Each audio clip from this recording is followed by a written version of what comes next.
Around 6 months ago, suspected total number of people detained and killed in the Chinese concentration camps has passed the number of people detained and killed during the Holocaust. There is currently a genocide happening in China. Muslim people are being starved, tortured, and killed simply because they're Muslim. So first off, I want to talk about the reasons Muslim people are being detained. The first one is having too many children. Obviously, since they don't like the Muslim people, they're trying to find ways to stop them from having children. And so one of the ways is by kind of discouraging them. And women who only have 3 children have been detained for having too many children. And then not eating pork, simply because this is part of the Muslim religion. If they see people not eating pork, they will detain them for it. And then traveling or visiting family, because they see them traveling, they find it suspicious and they think they're up to something because they're Muslim, and so people have been detained for that. And then wearing a hijab or dressing modestly, obviously for the women, that's a big part of the religion, and for the men too, but not the hijab part. But women who've been seen wearing hijabs or dressing modestly have been detained. And then praying after meals, once again, just because it's part of the Muslim religion, if they see people praying after their meals, they will detain them. And then refusing a proposal from Han Chinese men. So many Chinese men have been proposing to Muslim women. Sometimes they're young women, and they basically threaten them and tell them that they will either put their parents or put the people who are being proposed to in the concentration camps if they do not accept the proposal. And then growing a beard, once again, just part of the Muslim religion, men who grow beards will be detained. And then carrying a Quran. The Quran is like the Bible, sort of, for Muslim people, and if they are seen carrying it or have it in their stuff, in their bags, they'll be detained for having it. And then what happens after being detained?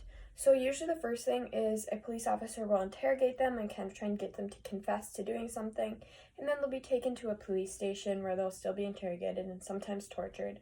Oftentimes they're trying to get a confession or information about family members of the people being detained so that they can detain more people. So inside the concentration camps, what exactly is happening? First off is systemic rape. Many women talked about being pulled out of their cells in the middle of the night and being raped by guards. And for sterilizations, many of the women were given medication, injections, and sometimes IUDs to make them infertile. And then forced labor inside the men's camps. A lot of the men's camps are right next to factories, and so it's believed that their men are probably being used for forced labor. And then sexual abuse of other kinds is always happening inside the camps. Torture. They often torture them for information about family members or just for disagreeing with what they're saying or not completing the things they want. And then like propaganda. So it's common for them to try and teach the people to like believe the Chinese like government and go along with what they're saying. So they'll have them read books praising the Chinese president or make them sing songs that are praising the Chinese president and the Communist Chinese Party and stuff like that. And then forced abortions. Any women who go into the camps while pregnant or become pregnant while inside the camps will be forced to have an abortion because they don't want them having more kids. And then unexplained medical procedures. A lot of them are just like not told what's happening to them. They're just taken somewhere and have medical procedures done and they don't know what's happening or why. And then organ harvesting.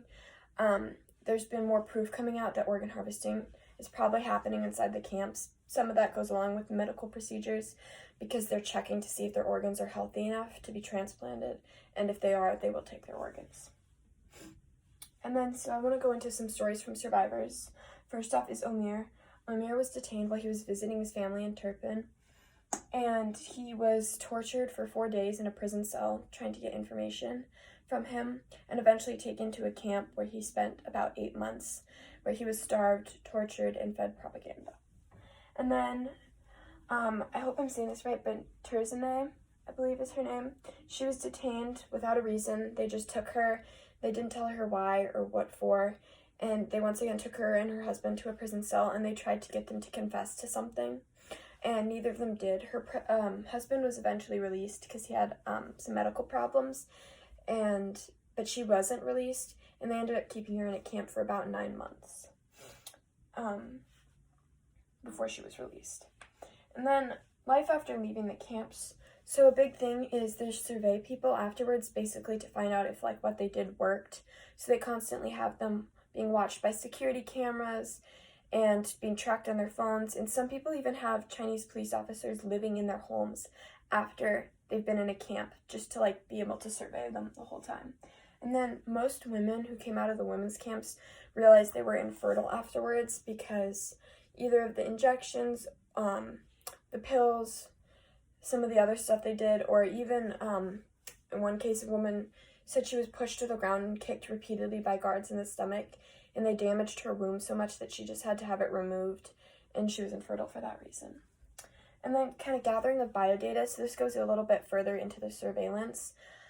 They're gathering people's like DNA, their fingerprints, iris scans, blood type, any information they can have on them like that. And they have it in a big database, and each person is linked to like an ID number, so that way that they can like pull up the information and track people easier. So then, what the Chinese government says about the camps. So for a while, they just weren't addressing anything that was being said about the camps, but after a bit, they realized that they couldn't just not say anything. So they originally started by making a statement denying everything that was happening. They said it was absurd and that it was just rumors and that nothing was going on, there were no camps. But then satellite images came out, and in 2018, they addressed that, and they said, okay, there are camps, but they're re-education camps, so people are going to like explore hobbies, learn the Chinese language, and further their education. And sometimes they also claimed that the camps were there to stop people from becoming terrorists, because they claimed they could tell people were showing signs of becoming terrorists, and they wanted to stop it before it happened. But then, in 2018, they claimed that all the camps were closed and that everybody had been returned to society. But we know that's not true because the camps are still there and more camps have been built since then. So finally, how to help. The first one is spreading awareness. So things like this presentation, writing articles, just talking to people you know, like telling them what's happening. And then another big one is protesting. Similar to like the BLM protests, going out, showing that what is happening to the Muslim people is not okay and that something needs to change, and showing the support that people have for the movement. And then donating to charities. There's charities like the Hyra Foundation that is helping kids who've been orphaned because of the camps. So just things like that. Any other ways you can help? I mean, sometimes things just like simple conversations can make a big difference. So yeah, everyone can find a way to help. And it's really important that we all come together and try and do what we can to help stop the genocide that's happening.